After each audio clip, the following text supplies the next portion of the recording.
I don't think the industry is set to be changed. I think that's everyone's problem. Like, we're trying to go.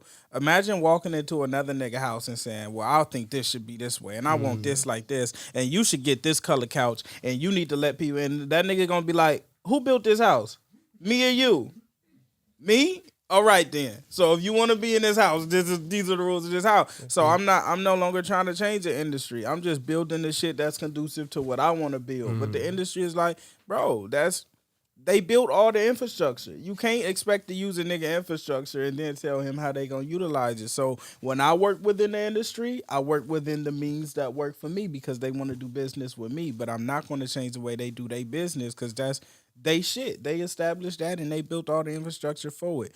I'm building my own. So when a nigga come to my house, it's like, well, when you come here, we don't do that. You feel me? I be wanting to be a part of the major system just so I could change the way our shit look. Like, I want to have a say in what's going on the radio and what we see on TV and what we consume through. I want to be in that conversation and making decisions because they're making them right now.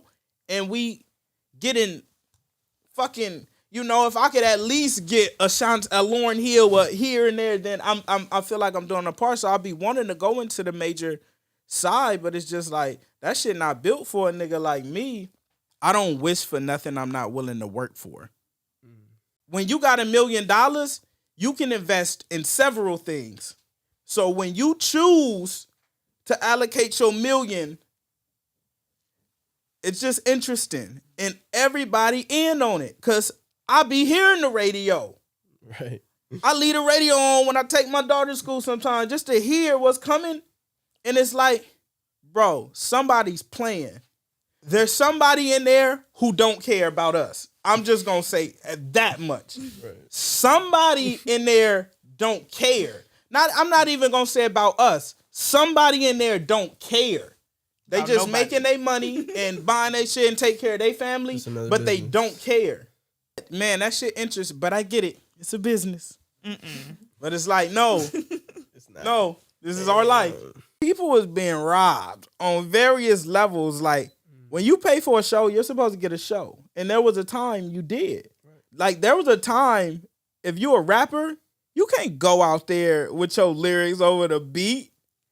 Like, nigga, you get booed. We should still throw tomatoes at niggas. They should have a tomato stand at venues. We should still throw tomatoes at niggas because it builds cares. All the work you do today is leverage for tomorrow.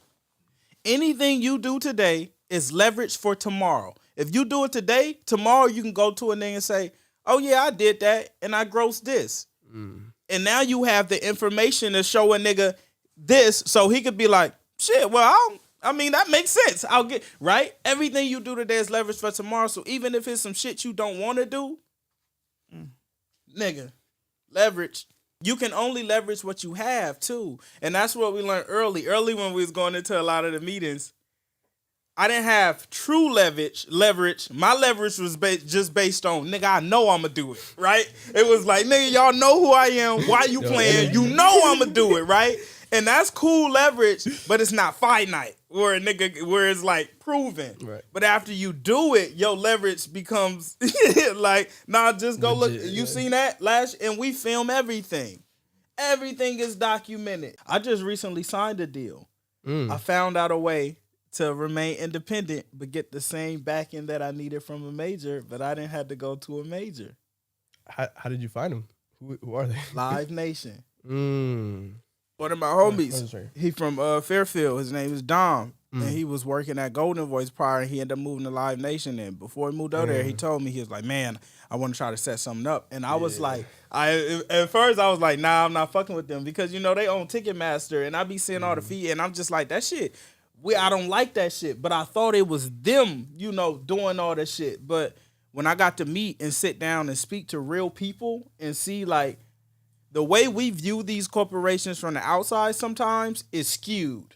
And until you meet the people inside, and with the majors, it's not skewed. Like, we meet people inside and it's like, yeah, this is exactly what the fuck we thought it was. But Live Nation meeting was a lot different. And they explain things, you feel me? Bro, they've allowed me to keep my autonomy.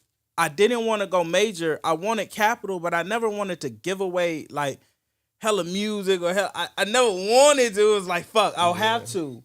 And man, they've allowed me to keep my autonomy. Now I get to stay independent, or I get to go. If I want to go major, I can, because it's not about music. I'm doing touring. You feel me? Everyone's faking and lying. Like, y'all know goddamn well these songs ain't fucking good. And I think everybody should be able to win and make their money up and do what they love. But it's also like, you have a responsibility. Man, you know what Gramps told me? That nigga said when they used to, when they go to war and they take over other lands, the first thing they used to take was the art. The art is so powerful that if a nigga buy a certain art piece and hang it on his wall, he that nigga. He ain't even make the art. He just bought it. Yeah. So that tell you how important and powerful the art is. It's under siege. Nigga, I wish I can go in a meeting while these niggas is performing and go up to each person and say, you love that song? You love that song? Are we all being for real right now with what we about to do? This what we on? We all love this song. This what the one we finna push and put 500,000, 700, $1 million and make sure the entire world hear and all the little kids singing and all the that song that we're going to do that with. We all love this song and think this is the best we could do, and this is great for this. We all agree. Something be a little off.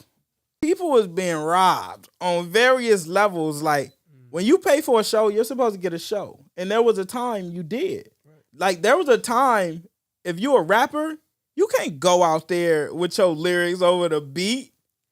Like, nigga, you get booed. We should still throw tomatoes at niggas. They should have a tomato stand, Evan. We should still throw tomatoes at niggas because it builds care. It's like, bro, you gotta go put work. You should have to put you can't get to the NBA if you suck. Man, I remember I was talking to someone and we were talking about like coming into certain amounts of money, how niggas go broke. Like, you'll make $1 million go broke, $5 million go broke.